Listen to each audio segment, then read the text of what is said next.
Orson Radio Podcast. En cualquier momento, en cualquier lugar. En el nombre de Orson.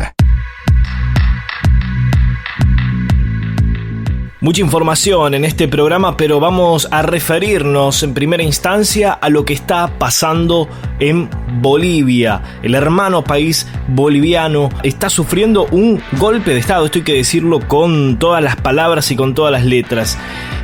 Vamos a ver un poco un repaso cronológico de qué es lo que fue pasando. Recordemos que el 20 de octubre los bolivianos fueron a las urnas para elegir presidente. Evo Morales, en el poder está hace más de 13 años, buscaba su cuarto mandato.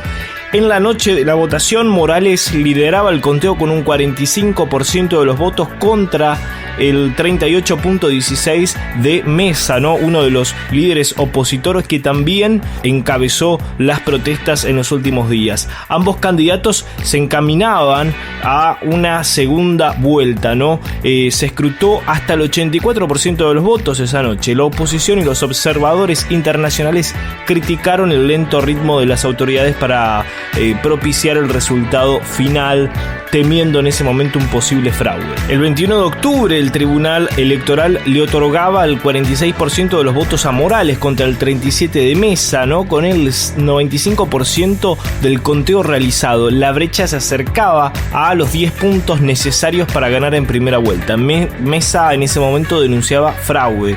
En varias regiones ya empezaron a haber incidentes violentos con incendios, enfrentamientos con la policía y saqueos. El 22 de octubre, organizaciones de ciudadanos opositoras convocaron una huelga general por tiempo indeterminado. El 23 de octubre, Morales denunciaba que un golpe de estado estaba en proceso por parte de la derecha boliviana con apoyo internacional. El 25 de octubre, tras los resultados finales, Morales es declarado oficialmente ganador con el 47% de los votos frente al 36.51 de Mesa. La oposición, la Unión Europea, los Estados Unidos, la OEA, Colombia y Argentina demandaban un balotaje. El 31 de octubre comienza una auditoría en la OEA sobre el recuento solicitada por el gobierno, pero rechazada por la oposición, algo realmente insólito. El 2 de noviembre, Luis Fernando Camacho, otro de los líderes tal vez más violentos de la oposición boliviana, empieza a mostrarse como el rostro más visible y radical de la oposición, llama al ejército y a la policía a ponerse del lado de la gente, entre comillas, ¿no? E insta al presidente a renunciar. Morales llama a las Fuerzas Armadas a servir al pueblo boliviano, manteniéndose cerca de su gobierno. El 4 de noviembre, Mesa va un poco más lejos y exigía que se celebre una nueva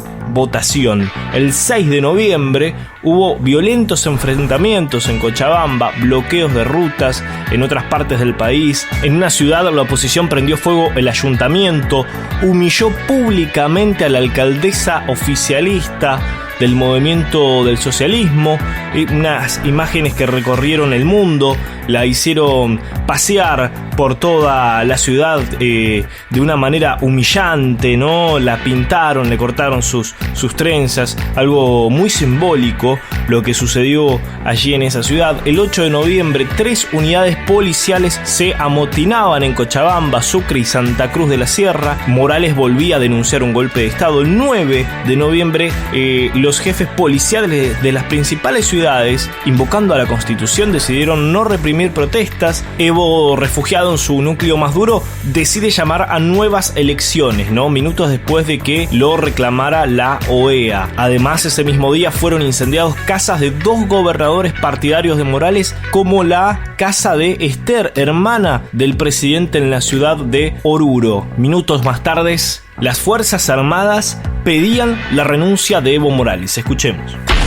Las Fuerzas Armadas del Estado Plurinacional de Bolivia comunica a la opinión pública que, ante la escalada de conflicto que atraviesa el país, velando por la vida, la seguridad de la población, la garantía del imperio de la Constitución Política del Estado, en conformidad al artículo 20 de la Ley Orgánica de las Fuerzas Armadas, y luego de analizar la situación conflictiva interna, sugerimos al presidente del Estado que renuncie a su mandato presidencial, permitiendo la pacificación y el mantenimiento de la estabilidad por el bien de nuestra Bolivia.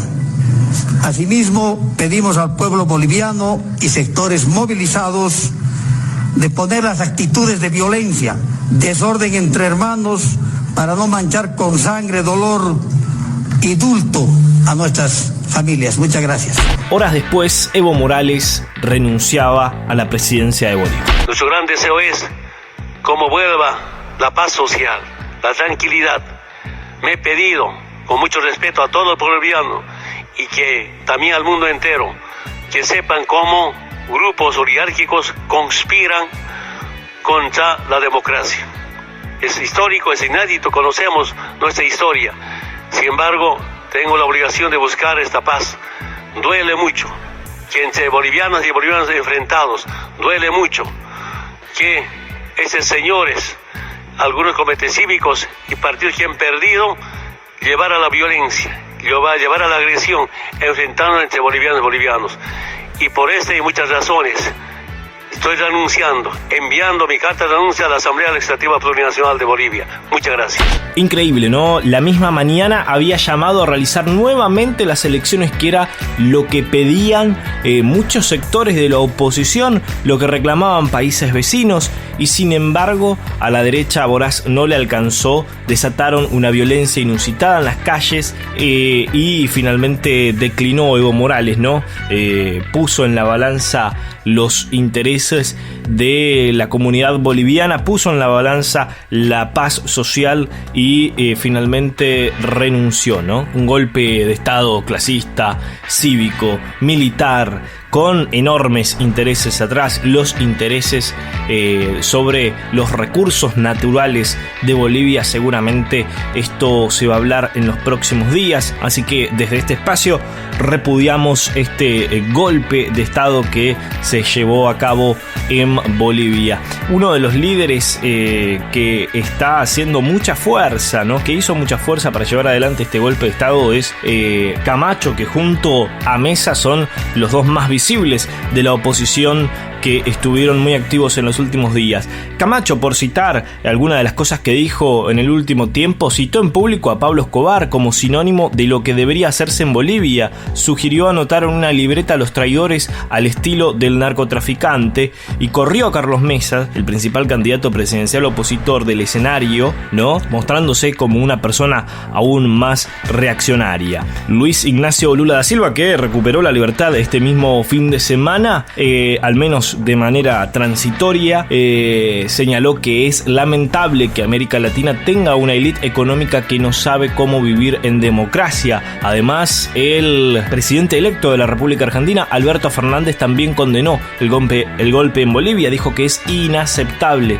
El presidente electo expresó que en Bolivia se ha consumado un golpe de Estado contra Evo Morales y reclamó que el gobierno de Macri ratifique el compromiso de la Argentina con la institucionalidad y contra cualquier forma de golpe de Estado en el continente. Por su parte, la respuesta de la Cancillería argentina fue que lo mejor era que se pacifique la comunidad boliviana a través de nuevas elecciones transparentes. Vamos a Brasil ahora, en donde también estamos viviendo momentos muy convulsionados. Luis Ignacio Lula da Silva quedó en libertad tras una decisión de la Corte Suprema de Justicia que lo benefició y pudo salir en libertad. Recordemos que su causa sigue tramitándose en la justicia, pero puede esperar un veredicto en libertad. Ya superó 2 instancias, está esperando todavía la tercera instancia, según y de acuerdo al proceso judicial del sistema judicial de Brasil. Vamos a escuchar qué es lo que decía el presidente electo Alberto Fernández en una charla hace unos días con Rafael Correa, expresidente de Ecuador. Vamos a escucharlos. Lula, para que todos entiendan, ha sido acusado de tener un departamento que supuestamente le dio una empresa constructora, subsidiaria de Odebrecht. Para lo más llamativo es que no hay ningún papel que diga que efectivamente Lula compró ese inmueble. No hay un boleto de compraventa, no hay nada. Le dijo que no lo conocía. Claro, no hay nada, no hay ningún documento. Y un fiscal declaró que esa es la prueba de que además de ser propietario, lo está ocultando. Pero no hay nada, no hay absolutamente nada. Pero hay algo peor, Rafael. ¿Sabés lo peor? Lo peor es que la justicia que le dijo a Lula que era dueño de ese departamento, ejecutó ese documento para cobrarle la deuda a otro. O sea, dijo, ese otro es dueño del departamento y para cobrarle la deuda remato el departamento. Pero si el departamento era de Lula, ¿por qué se lo rematan al otro? Es terrible. Esto es lo que pasa en la justicia de Brasil. Es terrible. Bolsonaro yo sé que está enojado conmigo porque yo pido por la libertad de Lula. Pero lo lamento mucho. Yo soy un hombre de derecho y donde veo una injusticia la marco. Y el lawfare, que es utilizar a la justicia en favor de la persecución del otro, lamentablemente en Ecuador, en Brasil y en Argentina se ha visto con toda claridad. Y en Brasil, además, ha sido tan escandaloso lo que han hecho, que el juez que condena a Lula, diciendo que aunque no tiene pruebas fidedignas, tiene la íntima convicción de que Lula era el dueño, así lo condenan. Ese juez hoy es ministro de Justicia de Bolsonaro. La cuestionada Laura Alonso hacía hace un tiempo algunas referencias al caso de Luis Ignacio Lula da Silva, y vamos a escuchar la reflexión de Pedro Brigger, ¿no? Un especialista en internacionales acerca de esta causa. Moro, el juez devenido ministro de Justicia, elogiado, súper elogiado por mucha gente que lo trajo a la Argentina y lo paseó para dar cátedra sobre cómo se trabajaba para meter preso a Lula da Silva. La lección de Moro en la Argentina, el juez Moro hoy, es que un juez no es tiempista. Un juez aplica la ley, no se está fijando cuándo son las elecciones y qué conviene o qué no conviene. Ahí está, ¿no? América Latina convulsionada con cuestiones que van sucediendo en este continente. Nos llegaron muchos mensajes en la semana, ¿no? Acerca de lo que está pasando en Chile, lo que está pasando en Bolivia. Por supuesto, hay quienes disienten con nosotros y eso nosotros lo celebramos, ¿no? Por eso tenemos ahí nuestra página de Facebook en donde nos dejan muchos mensajes. Nos llega por privado, ¿no? Una relación que hace, en este caso, un comentarista destacado, Martín Reyes, nos dice que no tenemos la misma postura con lo que pasó en Chile, ¿no? En donde el pueblo salió a pedir la renuncia de Sebastián Piñera, ¿no? Me parece que es un caso totalmente diferente, en donde hay un descontento social desde hace más de 30 años, explota ahora durante la presidencia de Piñera, obviamente con algunas situaciones de violencia muy fuerte, tal vez motivadas desde algunos sectores, pero hubo una manifestación enorme de más de 1 millón de personas en Chile pidiendo la renuncia de Piñera de manera bastante pacífica, ¿no? Por así decirlo. Por lo tanto, no vemos allí un golpe de Estado, una cuestión destituyente. Piñera sigue en su cargo y va a seguir ejerciendo su cargo en el poder. No existió un pedido de las Fuerzas Armadas de Chile pidiendo la renuncia de Piñera. No hay una presión internacional para que Piñera renuncie de ninguna manera. Sí, sin embargo, hubo y finalmente terminó sucediendo un golpe de Estado en Bolivia, en donde las Fuerzas Armadas le piden al presidente boliviano, hasta al menos hasta enero del 2020 lo era Evo Morales, le piden la renuncia anticipada. Entonces ahí tenemos un fuerte argumento para decir de que se trata así de un golpe de Estado en Bolivia. En Chile tuvimos una protesta enorme en donde obviamente la gente pedía la renuncia, pero eso no sucedió y pensamos que Piñera tiene que terminar su mandato, por supuesto, y que esto debe resolverse en las urnas. Así que bueno, esa es nuestra opinión acerca de este tema. Esto es En el Nombre de Orson desde FM Freeway 90.7 y retransmiten la radio pública de Ituzaingó 89.3, también FM 91.7 Radio La Uni, la radio de la Universidad Nacional de General Sarmiento, las radios de la Red de Medios del Oeste y La Voz de Cristina. Columbia Broadcasting System and its affiliated stations present Orson Welles and the Mercury Theater on the Air in The War of the Worlds by H.G. Wells. A partir de este momento, analizamos el discurso de los medios dominantes. Esto es En el Nombre de Orson. Una hora para saltar el cerco mediático. En el Nombre de Orson. Con la conducción de Mariano González. En el Nombre de Orson. Sexta temporada. 6 años defendiendo tus intereses. En el Nombre de Orson. En el Nombre de Orson. No nos temen por lo que decimos, nos temen por lo que guarda nuestro disco duro. Ahora analizamos el presente, revisando nuestro archivo.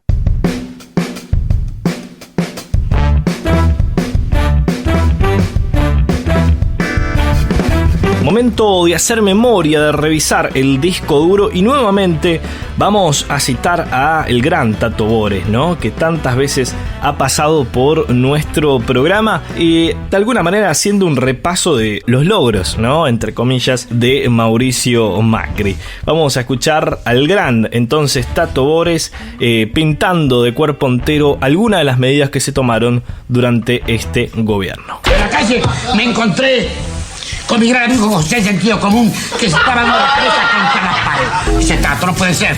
Yo te explico, las tasas suben, juegan al sub y baja con el dólar. Sube uno, teóricamente tendría que bajar el otro, pero no. Acá sube el dólar, sube la tasa. Sube y baja no existe, no lo entiendo, no comprendo este sube y baja.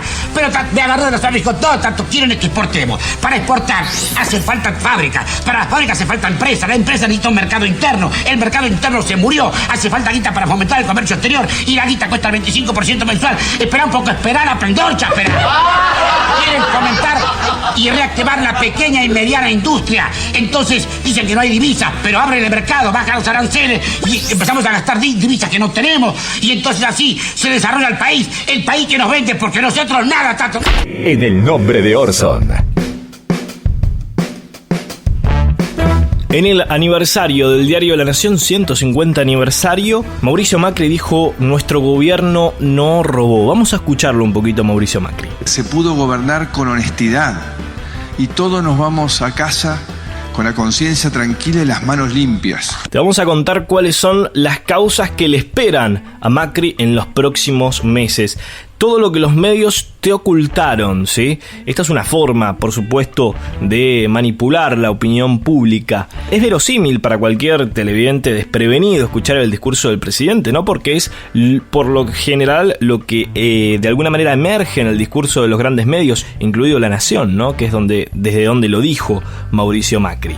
Hay algunas causas que evidentemente ponen en duda esta afirmación del presidente de La Nación. Por ejemplo, las causas del correo argentino, las causas de peajes, parques eólicos, Avianca, soterramiento, Panama Papers, algunos de los nombres de las causas de los casos que están a la vista, y la justicia deberá decidir qué hacer con ellos dentro de algunos días. Te lo cuenta un poquito mejor Juan Amorín. Básicamente la causa del correo argentino es realmente un expediente sumamente complicado para es la más importante él y para la que más le preocupa a Macri, donde le recordamos al juez Lijo, ¿no?, que tiene que definir el procesamiento del ministro de Defensa, Oscar Aguad. Exactamente. Tenemos también peajes y autopistas, lo que tiene que ver con la renovación de los corredores viales de manera irregular, y autopistas que nosotros venimos repasando largo y tendido. Ale Berkovich, me acuerdo que comenzó con el tema de autopistas del Curro hace muchísimo. Parques eólicos, acá en Minuto 1 en exclusiva nosotros mostramos los documentos que revelaban que la empresa ligada a los Macri, sí, del contador de los Macri, de Mariano Payaslián, le entregaba $5 millones al hermano de los Macri después de haber comprado y revendido parques en terrenos que eran del Estado. El Estado se los daba, la firma los agarró y los revendió por ganando $70 millones. $6 millones, $5 millones fueron a las manos del hermano de Macri. Mostramos los documentos con la firma de Gianfranco Macri. Otra causa muy sensible la tiene el juez Martínez de Giorgi. Los fondos del ANSES, los fondos de los jubilados, la famosa guita de los jubilados. Bueno, que ya tiene el primer procesado. La causa de aportantes truchos. Hay un tuit de Luciana Salazar de hace unos días muy interesante que tiene que ver con la postura de la gobernadora Vidal, que le pide a Mauricio Macri que con urgencia designe un juez electoral. ¿Por qué? Porque la causa de aportantes truchos la tiene el juzgado de Ciulu en La Plata, que es juzgado electoral que subroga. Tiene que asumir a alguien. Y Vidal lo que quiere es que lo designe Macri, no que lo designe Alberto Fernández, que es el probable presidente. Porque a ese juzgado puede ir Alejo Ramos Padilla, por ejemplo. Y lo cierto es que si la causa de aportantes truchos avanza en un futuro gobierno, el juez electoral puede decir: acá hay que investigar delitos penales, como hizo el hijo en el caso de Capaccioli en la financiación del Frente para la Victoria en 2007. Blanqueo de capital es un tema que tiene la Corte Suprema, que aceptó tratarlo a partir de una denuncia de Felipe Solá. El hermano de Macri había blanqueado $600 millones, 6 veces el patrimonio de Mauricio. Una familia realmente muy desigual, digamos. Soterramiento, por supuesto, Ángelo Calcaterra, beneficiado también por un decreto de necesidad de urgencia del propio Macri, asignándole partidas arbitrariamente. El D'Alessio Gate, ni hablar lo que se puede llegar a venir en esta causa que ya tiene a muchos funcionarios involucrados, incluyendo, por supuesto, a la ministra de Seguridad, Patricia Bullrich. Y por último, ayer lo repasábamos, el ARA San Juan, la jueza Yáñez ya llamó a 3 funcionarios a indagatoria. Se puede complicar ahí la situación del ministro Aguad. Esto es tan solo un breve repaso de lo que se le puede venir desde el frente judicial a Mauricio Macri, y uno no puede dejar de decir que la justicia, que ahora empieza a actuar, durmió todas estas causas durante 3 años. Totalmente. ¿Cuál fue el papel de Laura Alonso en estos últimos años respecto a las causas de corrupción? Recordemos que Laura Alonso ingresa a la Oficina Anticorrupción por decreto, porque ella no podía ser titular de ese cargo porque no es abogada. Por decreto presidencial, Laura Alonso ejerce, obviamente, la titularidad de ese cargo. Algunas de las polémicas de Laura Alonso, la escuchamos. Las causas de corrupción que comprometen al gobierno. En este momento no estamos querellando en ninguna de esas causas. Pudimos tener un gobierno que no robó, un gobierno que les rindió cuentas. El caso del correo. ¿Ustedes son querellantes ahí en esa causa? No, en esa causa no somos querellantes. La Auditoría General de la Nación le pidió a la Oficina Anticorrupción de Laura Alonso información sobre las actuaciones de la Oficina Anticorrupción. Y la jefa de la transparencia de Mauricio Macri se niega y apela. Y entonces hoy salió el fallo de la Cámara Contencioso Administrativo Federal que ratifica el fallo de primera instancia y que la obliga a Laura Alonso y a la Oficina Anticorrupción que presente información a la Auditoría General de la Nación. Saben que nos pueden seguir en Facebook, nos buscan como En el Nombre de Orson. En el Nombre de Orson. Ahora desmontamos todas las fake news. En el Nombre de Orson. 6 años defendiendo tus intereses. Momento de hablar de fake news. Una noticia que involucraba a la familia de Ofelia Fernández, la legisladora electa por la ciudad de Buenos Aires por el Frente de Todos. Ofelia, de 19 años, recordemos, que circuló en redes sociales, en medios poco confiables, que la madre de Ofelia Fernández era dueña y formaba parte activa de una financiera que estaba relacionada con la ruta del dinero K. Bueno, finalmente la diputada electa, la legisladora electa, dijo que no era delito de su madre trabajar en relación de dependencia de esa financiera. ¿Qué dijo Ofelia? Ningún periodista ni productor de la emisora, refiriéndose a Radio Mitre, que también replicó la noticia, se comunicó con nosotros ni por este tema ni por ningún otro. Evidentemente no tiene ningún compromiso con la verdad. Anteriormente Ofelia había respondido en sus redes: me metí en esto, dijo, por la política, sabiendo que era jodido, pero no tan violento. No les alcanzó con decirme parásito y mentir. Ahora juegan con su carta más básica, como una piba de 19 años, muy chorra no parece, la meten a la vieja. Yo me banco porque es lo que elegí, pero la tengo a mi mamá sufriendo por esta mierda. Medios serios, entre comillas, levantando que mi mamá es corrupta por ser empleada en relación de dependencia de una casa de cambio. Qué miedo les da una pibita. Y continúa, ¿no?, con un insulto en su hilo de Twitter. Bueno, esto es la opinión, lo que decía Ofelia Fernández desmintiendo esta noticia. Vamos a pasar ahora a algunas determinaciones que tomaron 2 de las redes sociales más importantes del momento, como lo son Facebook y Twitter. La semana pasada Twitter anunció que va a eliminar la publicidad electoral de su plataforma. El alcance de los mensajes políticos debe ganarse, no comprarse, sentenció el CEO de la compañía, Jack Dorsey, en un hilo que cuenta hasta la fecha con más de 104 retweets, 104.000 retweets y 430.000 likes, ¿no? Algo impresionante. De esta manera también el CEO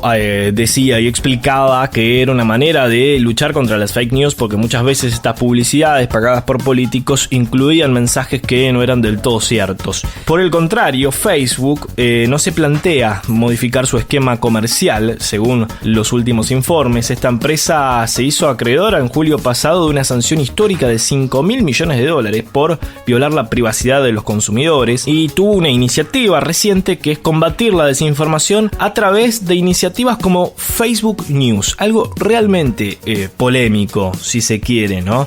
Facebook News es una sección que está a prueba en algunos países, en donde Facebook, a través de un selecto grupo de periodistas elegidos por ellos y también en convenio convenio con grandes cadenas de información, eligen de alguna manera, de acuerdo a sus algoritmos, cuál es la información importante para la gente y que es verdadera y que no es una fake news, y de alguna manera ellos son quienes deciden qué es una buena noticia y la diferencian de las malas, y establecen una agenda con un poder editorial enorme. Así que es polémico esta forma de alguna manera decir que es verdadero, que no, y que Facebook diga qué es lo importante y que no, es una manera de establecer agenda y una manera de editorializar desde esta red social. Así que no nos parece tan bien. En el nombre de Orson, entrevistas difíciles de olvidar. El poder de la palabra en boca de los grandes referentes de Argentina y el mundo. Ahora, palabras autorizadas.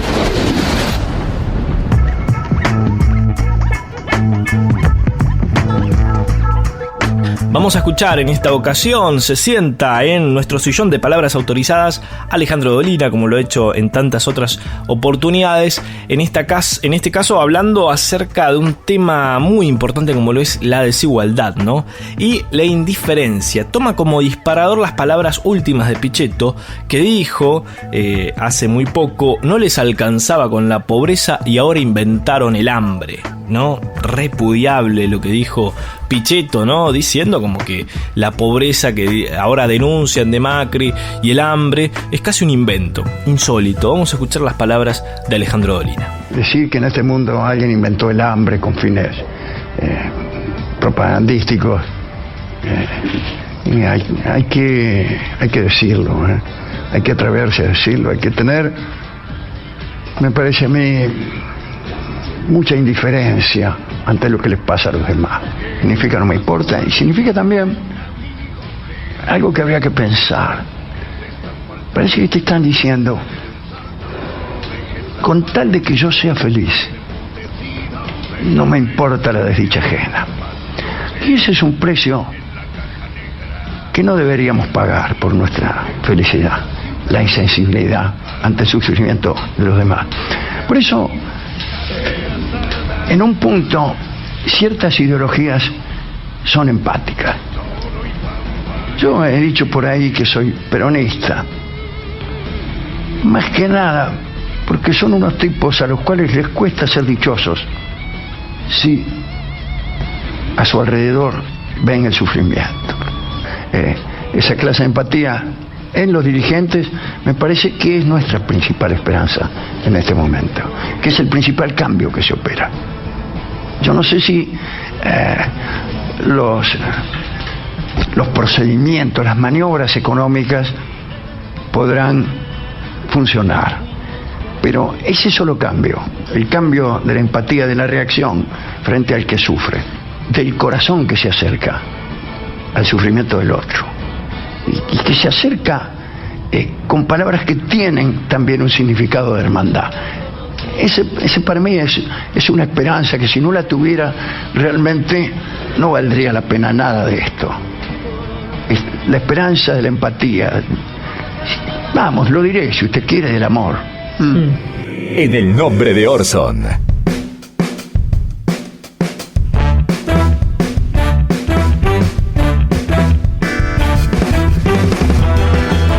Último bloque en el nombre de Orson. En los últimos días se entregaron los Martín Fierro a la radio. Darío Villarroel ganó uno por su labor en judiciales y dejó un importante mensaje, ¿no?, a periodistas y también a la justicia.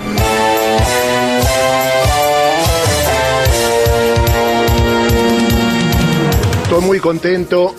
Le quiero agradecer a las autoridades de APTRA, porque para un periodista no hay nada mejor que los colegas te elijan y te den un premio. Además, como en mi caso no hago periodismo complaciente con nadie, es muy bueno recibir un premio después de 4 años muy duros para un montón de colegas que se quedaron sin laburo, que fueron perseguidos y que no tuvieron la suerte de trabajar en otro lado. Y además, en esta época donde el periodismo está un poquito bastardeado, y este oficio que mi viejo, Sergio Villarroel, me lo inculcó en la sangre desde muy chico, que tuvo varios Martín Fierro y tuvo la suerte de estar aquí, hay que volver a la fuente, muchachos. Terminemos con las operaciones, terminemos con de un lado o de otro. Hay que dignificar la profesión de periodismo. Basta con el rol de jugar para un lado o para otro. Y en lo que me toca a mí, que hago periodismo judicial, periodismo de investigación, no de operación, periodismo de investigación, hay que reivindicar los valores del principio de inocencia, el debido proceso legal y sobre todo el principio legal de juicio justo. Si no tenemos una justicia justa, por más que la economía mejore, por más que el hambre pase, terminaremos todos con libertad condicional. Por eso a los jueces les digo que hagan lo que tengan que hacer, pero nunca que dejen de lado la ley y la Constitución Nacional.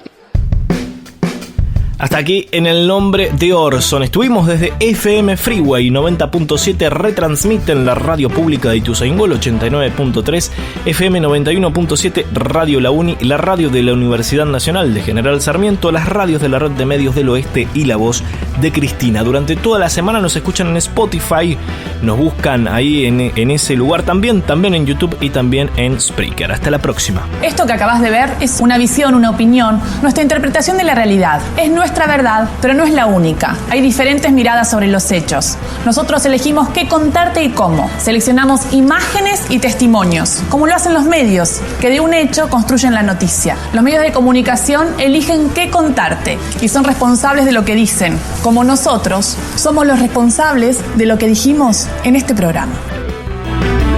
Orson Radio Podcast. En cualquier momento, en cualquier lugar.